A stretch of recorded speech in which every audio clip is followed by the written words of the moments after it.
Maids and housekeeping cleaners keep things sparkling and sanitary, whether they work in a hotel, hospital, business, or home.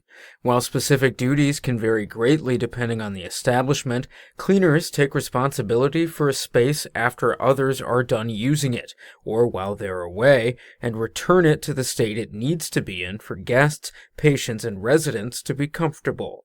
Maids and housekeeping cleaners maintain many facilities in daily use. They make beds, replace linens, empty waste baskets, wash dishes, and replenish supplies.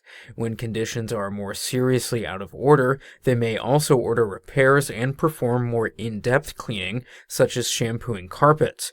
They also report damage and thefts and may supervise other workers. At hotels and hospitals, housekeeping cleaners often have responsibilities for a specific section of the facility, with duties such as keeping linen stocked and ordering supplies, whereas maids working in private households are more likely to perform errands or cleanup by vacuuming, dusting, and putting items away.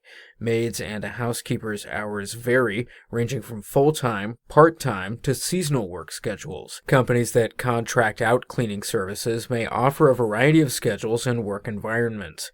Maids and housekeeping cleaners do not usually require any formal education, although many have completed a high school diploma or equivalent.